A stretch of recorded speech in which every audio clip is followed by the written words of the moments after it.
Good morning students. APS school Kathumar की online classes में आप सभी का स्वागत है। और हमारा जो चैप्टर चल रहा है परमाणु संरचना, उसमें हम नील्स बोर का परमाणु मॉडल पढ़ रहे हैं।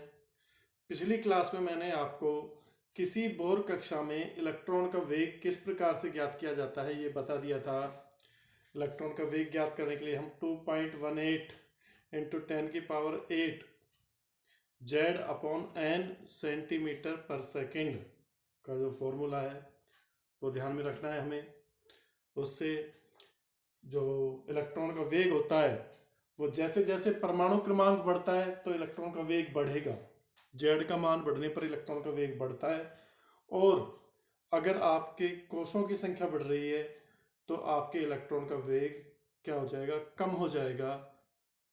नंबर ऑफ सेल्स इंक्रीज होने पर, कोषों की संख्या बढ़ने पर। अब हम देखते हैं आज जो हमारा टॉपिक है वो है बोर कक्षा की त्रिज्या ज्ञात करना, कि के कोष की त्रिज्या कितनी होती है, एल कोष की त्रिज्या कितनी होती है, एम कोष की त्रिज्या कितनी होती है, एन कोष की त्रिज्या कितनी होती है। ये चीजें आज हम ज्ञात करेंगे। तो बोर की एनवी कक्षा की या एनवी कोष की त्रिज्या ज्ञात करना, त्रिज्या ज्ञात करना,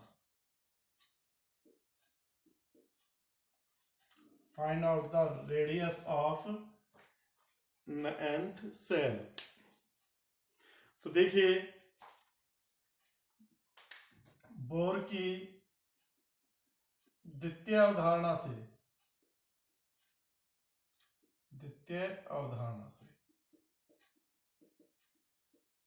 क्या होता है, एम वी आर बराबर में NH अपॉन 2 पाई। मतलब इलेक्ट्रॉन उन्हीं स्थायी वृत्ताकार कक्षाओं में चक्कर लगाता है जिसमें उसका कोणीय संवेग H अपॉन 2 पाई का पूर्ण गुणज हो या NH अपॉन 2 पाई के बराबर हो। ठीक है ना, क्वांटीकृत कर दिया अपन ने इसकी कोणीय संवेग को। ये आपकी प्रथम समीकरण। इस प्रथम समीकरण में, समीकरण 1 में इलेक्ट्रॉन के वेग का v का मान रखने पर, v का मान अपन कल फाइंड आउट कर चुके हैं पर, तो आपको पता है v बराबर क्या होता है, 2 pi into Z² upon NH ये होता है। तो इस मान को इसमें रख दो, m इंटू 2 पाई Z² upon NH into R बराबर में NH अपॉन 2 पाई। ये तो देखो यहाँ पे R फाइंड आउट करना है अपन को, तो इन सबको इधर ले जाओ। R बराबर क्या हो जाएगा, यहां पर देखिए ये इधर जाएगा, ये तो नीचे जाएंगे और ये गुणा में जाएगा, तो N² H², नीचे 4 पाई² इंटू M इंटू ZE²। अब वही स्थिरांकों के मान रख लो, ये आ गया त्रिज्या के लिए फॉर्मूला बन गया। यहां पर देखो Z और N का मान ही परिवर्तित होता है, Z और N का मान ही परिवर्तित होगा। N तो क्या है, कोष की संख्या, Z क्या है, परमाणु क्रमांक। बाकी ये सारी चीजें स्थिरांक है। H का मान आपको पता है, पाई का मान पता है, M का मान पता है, ZE का मान पता है। तो इन मानों को रख दो तो एक फॉर्मूला आ जाएगा आपका स्थिरांकों के मान रखने पर। स्थिरांकों के मान रखने पर R बराबर आएगा आपका 0.529 into N² upon Z angstrom. ये फॉर्मूला आपको याद रखना है त्रिज्या के लिए, बहुत इंपॉर्टेंट फॉर्मूला है, यह ध्यान रखना है। किसी भी कोष की त्रिज्या ज्ञात करनी हो आपको, पहले कोष, दूसरे कोष, तीसरे कोष, किसी भी उसकी, तो 0.529 into n square upon Z. मतलब किसी भी परमाणु के कोष की त्रिज्या जो उसकी संख्या के स्क्वायर के समानुपाती होती है। पहले कोष की त्रिज्या है, दूसरे की है तो 2 दूनी 4, 4 गुनी हो जाएगी पहले कोष से, इस तरह से। और जेड की क्या है, व्युत्क्रमानुपाती है। कोष का मान बढ़ने पर त्रिज्या का मान बढ़ेगा और परमाणु क्रमांक बढ़ने पर त्रिज्या का मान कम हो जाएगा। तो ये आपके बहुत ही इंपॉर्टेंट फॉर्मूला है, इसका स्क्रीनशॉट ले लीजिए।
हाँ भाई, ये तो हो गया बोर कक्षा की त्रिज्या।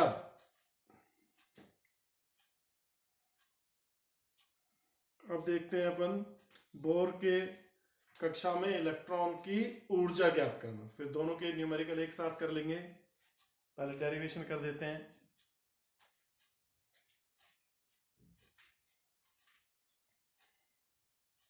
अब अपना अगला टॉपिक है,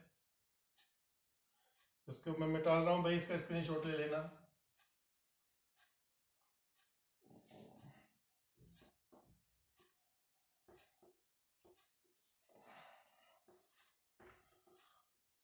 बोर कक्षा में इलेक्ट्रॉन की ऊर्जा ज्ञात करना।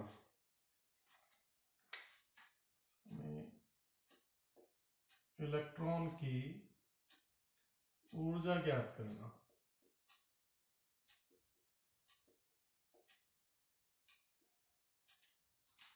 बोर के एनवें कोष में इलेक्ट्रॉन की ऊर्जा, ऐसे कह सकते हैं, बोर के एनवें कोष में इलेक्ट्रॉन की ऊर्जा।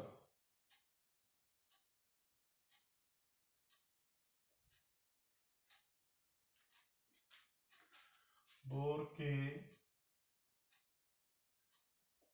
एनवें कोष में इलेक्ट्रॉन की ऊर्जा ज्ञात करना।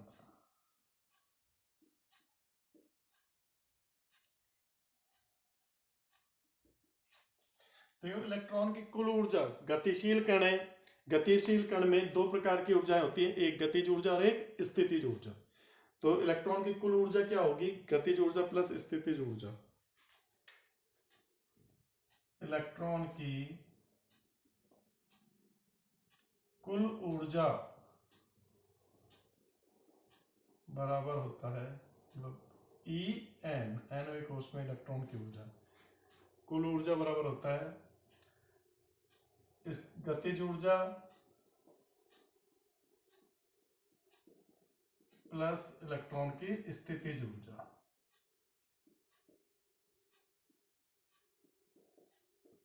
अब यहां पर देखो, गतिज ऊर्जा तो आपको पता है 1/2 mv², ये होती है, जानते हो आप लोग। किसी गतिशील कण की गतिज ऊर्जा क्या होती है? 1/2 mv²। और जो स्थितिज ऊर्जा है वो होती है Ze²/r, पर ये माइनस में होती है Ze²/r, ये होती है।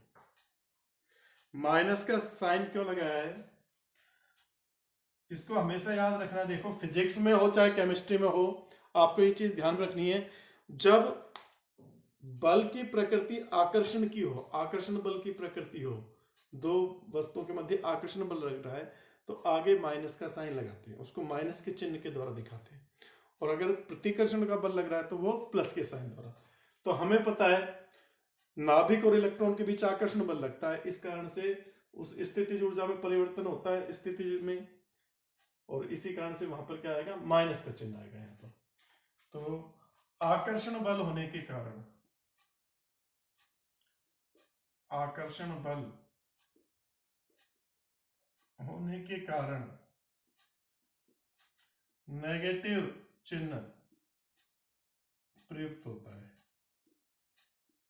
चलो ये तो हो गया इसका। अब देखिए आगे, हमें पता है कि जो 1/2 mv² है, ये भी किसके बराबर है? Z1/2 Ze²/r के बराबर है। कैसे? बोर की तृतीय अवधारणा से, बोर की तीसरी अवधारणा से,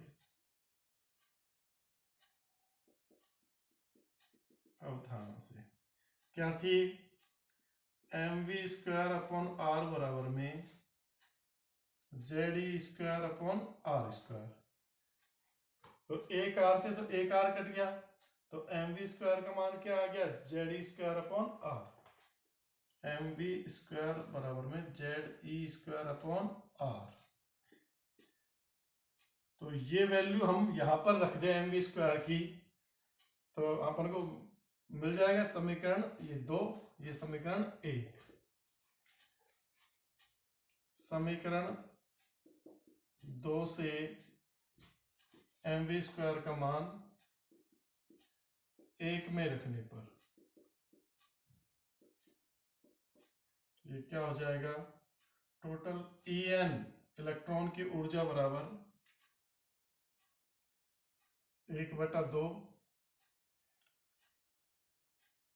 Ze²/r, और ये माइनस का चिन्ह है तो माइनस Ze²/r। तो देखो ये तो पूरा एक है, मतलब Ze²/r 1, और ये Ze² का आधा है, तो एक में से आधा जाएगा तो आधा ही तो बचेगा माइनस का। तो En बराबर टोटल ऊर्जा, En बराबर क्या हो जाएगी भाई? ये चीजें ध्यान में रखनी है आपको, यहां पर भी लिख देता हूं। ये मान 1/2 mv² बराबर किसके? 1/2 Ze²/r के। तो समझ में आ जाएगा, ये यहाँ पे रखा है। माइनस का हाफ Ze²/r, ठीक है ना? यही ऊर्जा के लिए फॉर्मूला आ गया, लेकिन अभी इसको अपन को संख्यात्मक मान में निकालना है। पहले यहां तक आप इसको स्क्रीनशॉट ले लीजिए, फिर आगे की कार्यवाही करेंगे अपन।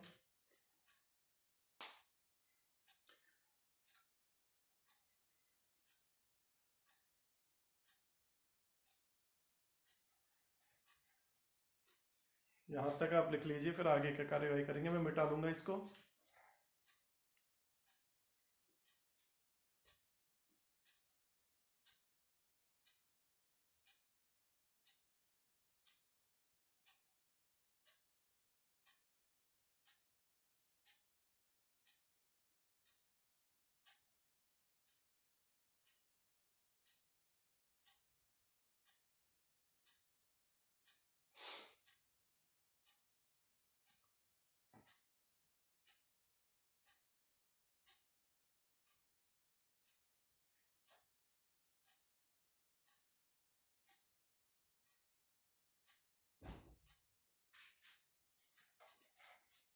हाँ भाई, ये ऊपर का मैं मिटा रहा हूं।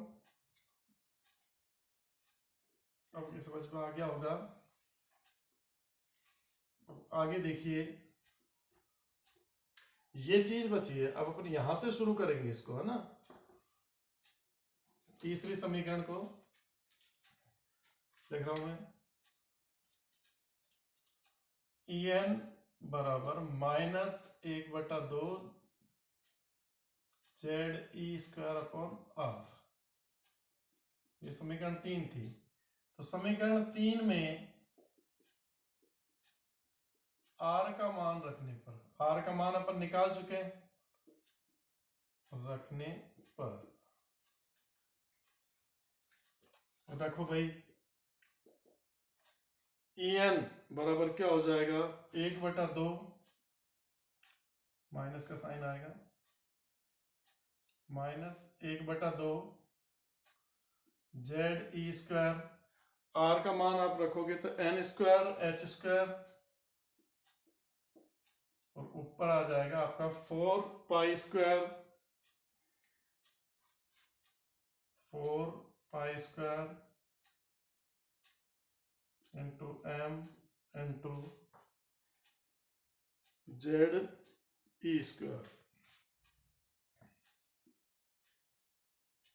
अब इसमें भी वही काम, n और z के मान ही परिवर्तित है, बाकी h 4π² E² m ये सब क्या है, कांस्टेंट है।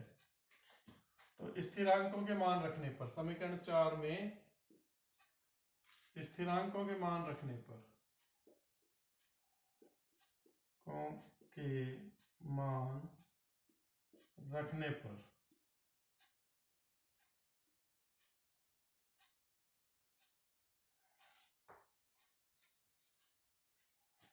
En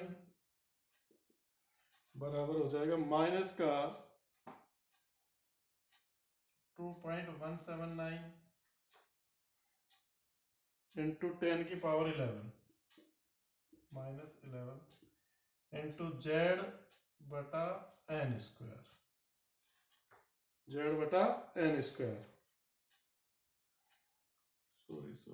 सॉरी Z² आएगा बेटा, Z को Z से गुणा करेंगे, Z²/n²।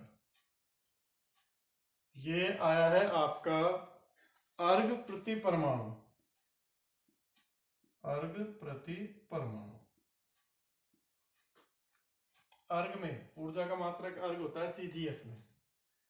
अब इसको अगर मैं MKS पद्धति में जूल में बदलूं तो एक अर्घ बराबर 10⁻⁻7 जूल होता है। तो 10⁻⁻7 से गुणा करूंगा तो ये 10⁻18 हो जाएगा।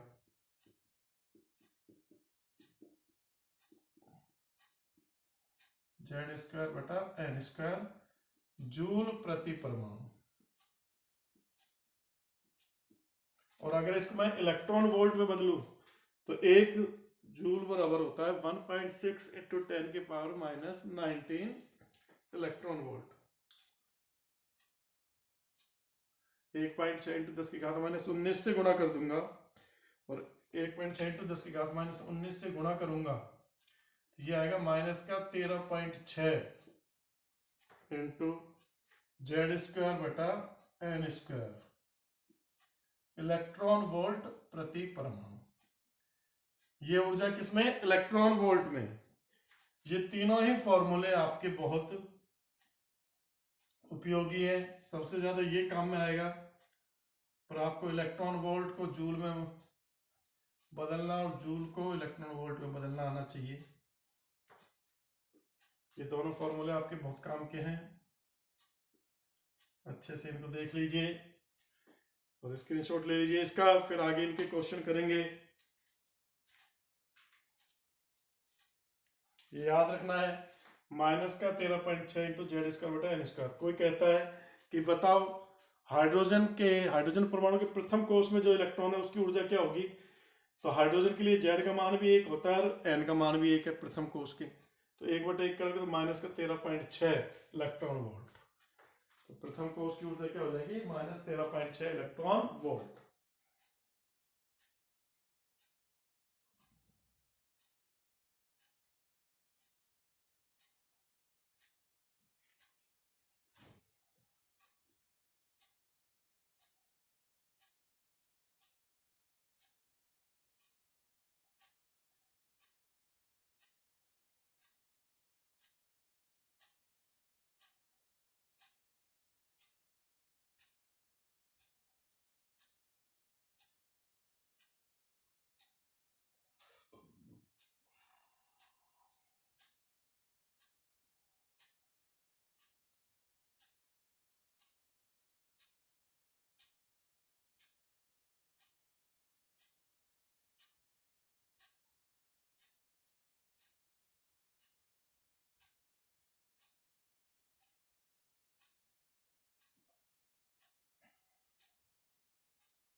अब देखिए एक दो क्वेश्चन करते हैं इसके भाई। स्क्रीनशॉट आपने ले लिया होगा इसका।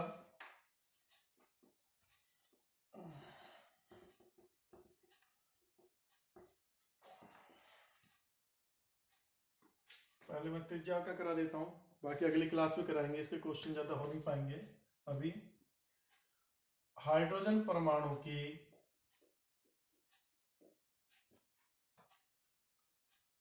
KLM कोश की त्रिज्या ज्ञात कीजिए।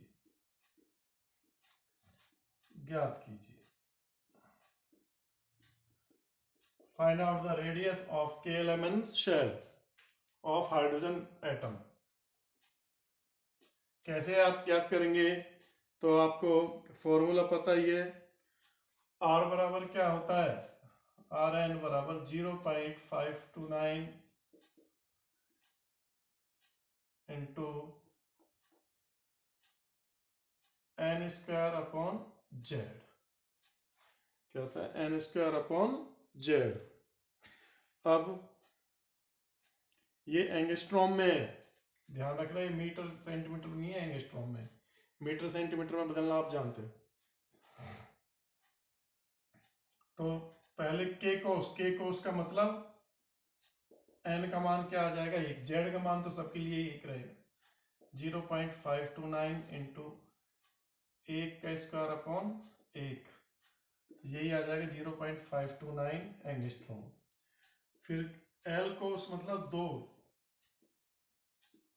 n का मान 2 आएगा तो 2 का स्क्वायर, और ये नीचे 1 ही, 2 का स्क्वायर 4 हो जाएगा। 4 को इससे गुणा करो आप, तो 9 चौक 36, 6 3 बचा, फिर 4 2 8 और 3 11 का 21 लगे 1, और 5 चौक 4 5 20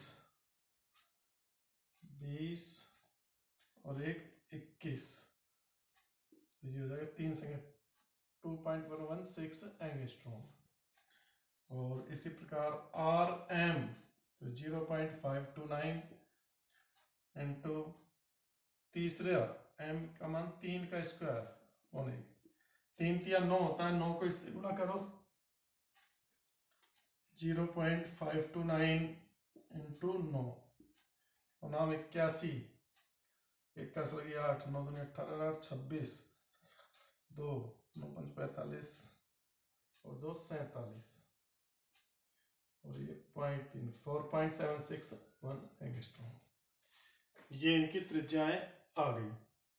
अगर केवल वो अनुपात पूछता, देखो ये तो त्रिज्या ज्ञात करवाइए, ऐसा भी हो सकता है KLMN कोश की त्रिज्याओं का अनुपात ज्ञात करो। तो अनुपात में देखो ये चीज सेम रहती, जेड भी सेम रहता, Rn समानुपाती n स्क्वायर होता है। Rn समानुपाती किसके होता है? n स्क्वायर के।